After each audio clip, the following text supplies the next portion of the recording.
माई step mother's daughter के episode number 12 और season 1 के लास्ट एपिसोड में हमें दिखाया जाता है मडोका कहती है यूमे से कि वो काफ़ी अच्छी लग रही है और चिकुमा भी उसे देख करके काफ़ी ज़्यादा हैरान रहता है।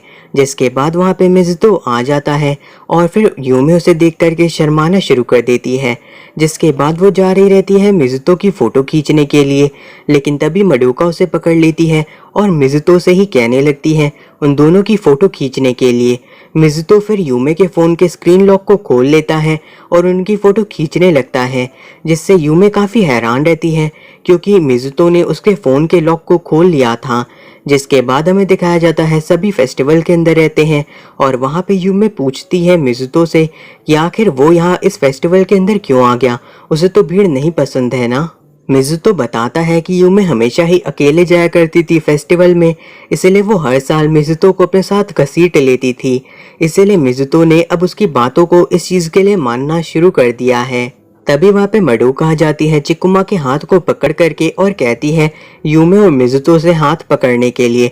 मिज़ुतो कहता है कि वो लोग बच्चे नहीं हैं, लेकिन तभी यूमे उसके हाथ को पकड़ लेती है। मिज़ुतो कहता है आखिर वो क्या कर रही है, तो यूमे कहती है वो उसकी बड़ी बहन है तो उसका ख्याल रखना चाहती है। मिज़ुतो कहता है नहीं, वो उसका बड़ा भाई है इसीलिए वो उसका ख्याल रखेगा, और एंड में जा करके मिज़ुतो भी हाथ पकड़ने के लिए मान जाता है। मडोका फिर उन सभी से कहने लगती है कि उन्हें जो भी खाना है वो खा सकते हैं क्योंकि उनकी दादी ने उन्हें काफ़ी ज़्यादा पैसे दिए हैं। मिज़ुतो कहता है कि यहाँ पे सारी चीज़ें काफ़ी ज़्यादा महंगी हैं तो वो लोग कन्वीनियंस स्टोर से जा करके इन्हें सस्ते में खरीद सकते हैं। तो फिर मडोका कहती हैं कि वो लोग कंट्री साइड में हैं और उन्हें यहाँ पे कन्वीनियंस स्टोर नहीं मिलेगा। जिसके बाद वो चिकुमा से एक गन वाले गेम को खेलने के लिए कहती है जिसमें वो लोग डिसाइड करते हैं सबसे बड़े प्राइज को लेने के लिए। फिर चिकुमा निशाना लगाने लगता है और मडोका उसकी मदद करती है।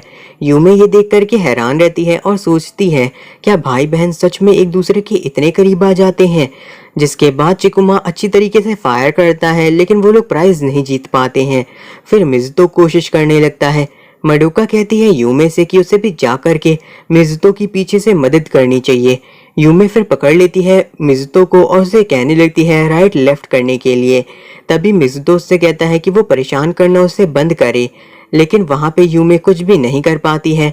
लेकिन आखिर में जा करके मिज़ुतो अच्छी तरीके से फायर करता है और एक प्राइज जीत लेता है जो कि एक सॉफ्ट टॉय रहती है, और वो उसे चिकुमा को दे देता है क्योंकि उसे पता था कि चिकुमा को ये चाहिए, क्योंकि चिकुमा काफ़ी टाइम से इसी कैरेक्टर के गेम को खेल रहा था। यूमे सुनकर के हैरान रहती है और कहती है कि क्या वो सच में इस तरह की छोटी छोटी चीज़ों को भी पता कर लेता है।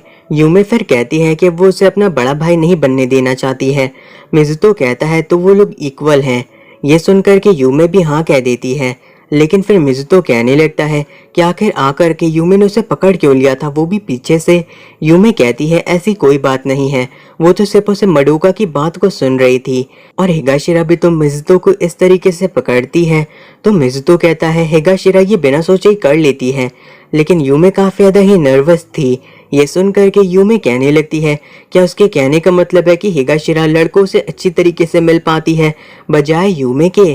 तभी उन्हें मडोका और चिकुमा बुलाने लगते हैं घर वापस चलने के लिए, जहाँ पे वो लोग देखते हैं कि उनके पेरेंट्स वहाँ पे एक ओल्ड लेडी से बात कर रहे थे।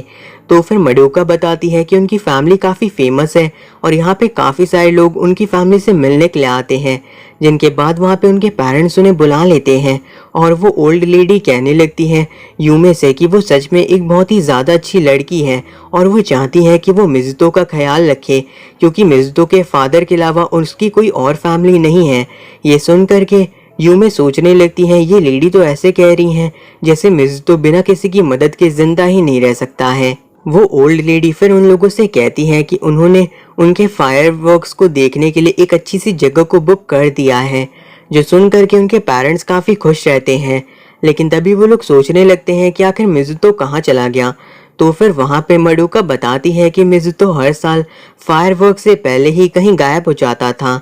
ये सुनकर के यूमे समझ जाती है कि आखिर मिज़ुतो दूसरों से इतना ज़्यादा दूर क्यों रहता है और साथ ही साथ वो अपनी फैमिली के साथ ज़्यादा रहना क्यों नहीं पसंद करता है। लेकिन ऐसा नहीं है कि मिज़ुतो को अपनी फैमिली की परवाह नहीं है, नहीं तो वो चिकुमा को वो सॉफ्ट टॉय नहीं देता। जिसके बाद वो सोचने लगती है कि मिज़ुतो ने किस तरीके से हिगाशिरा को रिजेक्ट किया था और कहा था कि उसके दिल में किसी और के लिए जगह है, भले ही वो उसके काबिल नहीं है।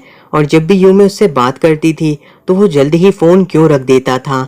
आगे यूमे सोचने लगती है कि वो जिस लड़के को 2 साल पहले तक जानती भी नहीं थी, उसे उसने डेट भी कर लिया और साथ ही साथ अब वो दोनों एक दूसरे के भाई बहन हैं और एक फैमिली का हिस्सा हैं। ये सारी की सारी चीज़ें एक दूसरे के साथ पजल के पीसेस की तरह जुड़ रही हैं। जिसके बाद वो वहाँ से जाने लगती है मिज़ुतो को लाने के लिए और मडोका भी उससे कहती है कि वो मिज़ुतो को लेकर के ही आए।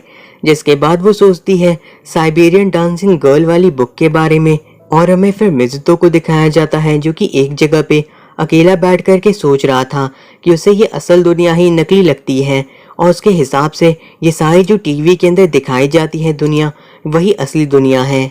मिज़ुतो असल में ऐसा नहीं दिखाना चाहता कि वो अब और ज्यादा एक इंसान नहीं है, लेकिन लोगों ने ही उसे ऐसा महसूस कराया है जैसे कि उसका यहाँ पे ऐसे होना ही बहुत ही ज्यादा चौंकाने वाली बात है। वो लोग हमेशा ही उसे दया दिखाते थे क्योंकि वो बिना मदर के अपने बड़ा हुआ है। वो लोग बेमतलब की ही उसकी तारीफें किया करते थे, जिसके कारण उसे लगने लगा है कि उसका सांस लेना भी एक बहुत ही बड़ी चीज़ है और इन सभी चीज़ों की वजह से ही उसके दिल के अंदर एक छेद सा हो गया है। उसके लिए हर एक सेकंड ये बहुत ही ज़्यादा लगने लगा है और साथ ही साथ ये सारी चीज़ें अब उसके लिए और ज़्यादा असली नहीं लगती हैं। लेकिन ये सारी चीज़ें तब बदली थी जब उसने उस किताब को पढ़ा था, the dancing girl in Siberia. वो पहली बार पढ़ के ही उसका पूरा नज़रिया ही बदल गया। द डांसिंग गर्ल की एक दूसरी किताब ने उसे बताया कि असल में इंसान कितने कमज़ोर हो सकते हैं। साथ ही साथ the moon over the mountain ने बताया कि प्राइड क्या होती है और कोकोरो ने उसे बताया ह्यूमन एक्सपीरियंस के बारे में। उसके लिए ये सारे के सारे वर्ड फिक्शन की जगह एक रियलिटी हैं, जिसके कारण वो आगे जा कर के यूमे से अच्छी तरीके से बात कर पाया। लेकिन जब वो लोग अपनी फर्स्ट डेट पे जाते हैं समर फेस्टिवल के अंदर, तो उसे पता चला कि इस दुनिया के अंदर यूमे जैसा एक कमज़ोर इंसान भी है जो कि सच में बहुत ही ज़्यादा ही कमज़ोर है, जिसे हर वक्त किसी न किसी की ज़रूरत है, नहीं तो वो तो सांस लेना भी भूल जाएगी। उसे लगा कि कोई भी उसे अकेला नहीं छोड़ सकता है और उसे यूमे के ऊपर दया आने लगी। यही सारी चीज़ें उसकी ज़िंदगी के अंदर सभी लोगों ने उसके बारे में महसूस की थी और यूमे से मिलने से उसके दिल के ऊपर असर हुआ। इसी कारण से ये कहानी उसके लिए किसी भी पढ़ी हुई कहानी से ज़्यादा रियल है और यूमे ही एक लौती इंसान है जो कि असल में उसे रियल लगती है। जिसके बाद हमें दिखाया जाता है यूमे को, जो कि सोच रही थी कि मिज़ुतो को हमेशा ही काफ़ी सारी चीज़ों से गुजरना पड़ा था, लेकिन यूमे की वजह से ही वो इन सभी चीज़ों से आगे बढ़ पाया था। लेकिन फिर यूमे उसकी ज़िंदगी से चली गई और वो वापस से पहले जैसा हो गया, जिसे कुछ भी पता नहीं है कि उसे क्या करना चाहिए। और लोगों को मिज़ुतो के ऊपर दया दिखाने की ज़रूरत नहीं है क्योंकि उसके पास उसकी मदर नहीं है, बल्कि ऐसा उन्हें किसी और चीज़ के कारण करना चाहिए क्योंकि मिज़ुतो ने अपनी एक ऐसी चीज़ को खो दिया है जो कि उसके लिए सब कुछ थी उसका। और फिर हमें दिखाया जाता है यूमे वहाँ मिज़ुतो के पास पहुँच करके पूछती है मिज़ुतो से कि हमेशा से ही उसे अंधेरा पसंद है ना। ये सुन करके मिज़ुतो कहता है क्या वो उसका मजाक उड़ा रही है। यूमे फिर पूछती है मिज़ुतो से क्या उसे उनकी फर्स्ट डेट याद है। मिज़ुतो कहता है हाँ बिल्कुल। उसके अंदर जो यूमे थी वो रोना शुरू कर दी थी क्योंकि वो खो गई थी। यूमे बताती है कि कई दिन बीत गए हैं, इतने ज़्यादा कि यूमे को ये चीज़ याद भी नहीं है, लेकिन मिज़ुतो को ये अच्छी तरीके से याद रहता है। यूमे फिर कहती है मिज़ुतो से कि वो सच में उसे काफ़ी ज़्यादा पसंद करता है ना।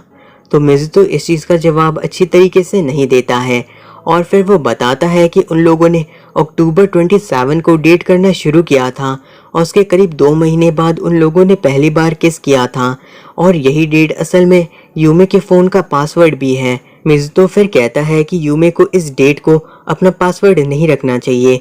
तो फिर यूमे कहती है कि उसने भी कभी न कभी इस पासवर्ड को अपने फ़ोन पे लगाया होगा क्योंकि उसने काफ़ी जल्दी यूमे के फ़ोन को खोल लिया था, यानी उसे आदत है। यूमे फिर मिज़ुतो से कहने लगती है कि उसने उसे किस इसलिए किया था इतनी जल्दबाजी में, क्योंकि उसे लग रहा था कि उन्हें डेट करते हुए 2 महीने हो गए हैं और अगर वो अभी कदम नहीं उठाएगी तो उन्हें तीसरे महीने के अंत तक इंतज़ार करना होगा। मिज़ुतो ये सुनकर के कहता है ये चीज़ ज़रूर यूमे ने किसी न किसी बेकार मैगजीन के अंदर ही पढ़ा होगा। तो ये सुनकर के यूमे कहती है हाँ उसने कुछ आर्टिकल पढ़े थे, लेकिन सिर्फ और सिर्फ रिसर्च के लिए। और मिज़ुतो को इन सभी बातों को छोड़ करके अपनी गर्लफ्रेंड की इस मेहनत और साथ ही साथ हिम्मत को प्रेज करना चाहिए। ये सुनकर के मिज़ुतो कहता है, तुमने ज़रूर किसिंग फेस की भी प्रैक्टिस की होगी ना? तो यूमे कहती है, हाँ उसने थोड़ी बहुत की थी। मिज़ुतो कहता है कि उसे ये देख कर के ही पता चल गया था, क्योंकि वो ये काफ़ी अच्छी तरीके से कर रही थी। मिज़ुतो भी फिर कहने लगता है कि यूमे जो भी करती है उस चीज़ में मिज़ुतो भी उसकी मदद करता है, तो इस चीज़ के लिए यूमे उसे शुक्रिया कहती है। यूमे फिर मिज़ुतो से पूछती है कि आखिर वो उसके साथ डेट पे बाहर गया ही क्यों था। ये सुन कर के मिज़ुतो कहता है, उसके लिए तो कोई भी सही था, वो बस एक कोइंसिडेंस था कि उसने यूमे के लिए हाँ कह दी। वो अगर हिगाशिरा से पहले मिलता तो वो उसके साथ ही डेट पे जाता, और उसके अलावा अगर उसे आसान जवाब देना हो तो ये बिल्कुल म्यूजिकल चेयर के जैसा था, जो पहले बैठेगा वो जीत जाएगा। जिसके बाद फायरवर्क स्टार्ट हो जाते हैं और यूमे कहती है कि ये वो फायरवर्क है जो कि वो लोग 2 साल पहले साथ में नहीं देख पाए थे। ये सुनकर के मिज़ुतो की आंखों से आंसू आने लगते हैं और तभी वहां पे यूमे उससे कहती है उसकी ओर देखने के लिए, और उसके बाद वो दोनों दोबारा से किस करते हैं। यूमे कहती है कि वो पुरानी वाली यूमे को पूरी तरीके से भुलवा देगी मिज़ुतो को, और ये उनकी सेकंड लाइफ है एक सेकंड किस के साथ, और साथ ही साथ ये जो नई यूमे है वो इस चीज़ को आगे बढ़ाएगी और पुरानी यूमे को ख़त्म कर देगी। जिसके बाद हमें दिखाया जाता है यूमे वहां से जा रही रहती है और मडोका पूछती है यूमे से कि सब कैसा रहा, तो फिर यूमे कहती है उसने काफी बड़ा कदम लिया और अब सब कुछ ठीक रहेगा। जिसके बाद हमें दिखाया जाता है यूमे आकर के उनकी ग्रैंडमा से मिलती है, जहाँ पे ग्रैंडमा कहती है मिज़ुतो की थोड़ी मदद करने के लिए, लेकिन फिर यूमे कहती है कि मिज़ुतो भले ही अकेला है और उसे किसी की मदद की जरूरत नहीं है। फिर हमें दिखाया जाता है मिज़ुतो वहां से जा रहा था और तभी वहां पे यूमे आकर के उससे काफी ज्यादा खुश होकर के बातें करने लगती है और कहती है कि भाई बहनों को बिल्कुल इसी तरीके से होना चाहिए। देन हमें दिखाया जाता है कागुरे को, जो कि कह रहा रहता है मिज़ुतो से कि आखिर वो हिगाशिरा के साथ क्या कर रहा है जब उसके पास यूमे है। तो फिर मिज़ुतो बताता है कागुरे को कि हिगाशिरा सिर्फ उसकी दोस्त है और उन दोनों के इंटरेस्ट एक जैसे हैं। फिर वो हिगाशिरा को बताता है कि कागुरे पहली बार मिलने के साथ ही खुद को मिज़ुतो का दोस्त बुलाने लगा था। ये सुन करके हिगाशिरा कहती है, तो कागुरे एक स्टॉकर है ना? कागुरे फिर कहने लगता है हिगाशिरा से कि असल में हिगाशिरा मिज़ुतो को खुद का शिकार बना रही है उसका इस्तेमाल करने के लिए, क्योंकि वो एक नर्ड है, लेकिन वो ऐसा नहीं कर पाएगी क्योंकि मिज़ुतो के पास पहले ही यूमे है। हिगाशिरा कहती है कि आखिर वो इस तरह की चीज कैसे कह सकता है, उसे ऐसा नहीं कहना चाहिए, क्योंकि हिगाशिरा को ये सुनकर के दुख हो रहा है। तभी मीनामी भी आकर के कागुरे के हाथ को मोड़ देती है और कहती है कि वो इस तरह के जोक मारना बंद करे जो कि बिल्कुल भी फनी नहीं है। हिगाशिरा भी मिज़ुतो को पकड़ करके कहने लगती है कि कागुरे को गलत लग रहा है, लेकिन तभी वहां पे आकर के यूमे उन दोनों को अलग करती है और कहती है कि वो दोनों अगर दूर रहेंगे तो इससे ज्यादा अच्छी तरीके से कागुरे को समझ में आएगा। यूमे फिर कहती है मिज़ुतो से कि इस बार तो मिज़ुतो ने दोस्त बना ही लिए हैं, क्योंकि वो मिडिल स्कूल के अंदर किसी को भी दोस्त नहीं बना पाया था। मिज़ुतो कहता है इस बार तो यूमे ने भी दोस्त बनाए हैं। जिसके बाद यूमे और मिज़ुतो साथ में कहते हैं कि वो लोग जब बहुत ही कम एज के थे तो उन्होंने काफी सारी गलतियां की थी, लेकिन जब वो लोग अपने मिडिल स्कूल के 2nd और 3rd ईयर में थे तो उन्हें वो चीज मिल गई थी जिसे गर्लफ्रेंड और बॉयफ्रेंड कहते हैं। लेकिन अब सब कुछ बदल चुका है और चीजें पहले जैसी नहीं हो सकती हैं। उन दोनों के अंदर ही उन दोनों के लिए फीलिंग्स हैं और वो दोनों इन फीलिंग्स के साथ भी खुश हैं, एक फैमिली की तरह। तो इस एनिमे का ये सीजन इसी लास्ट एपिसोड के साथ खत्म होता है।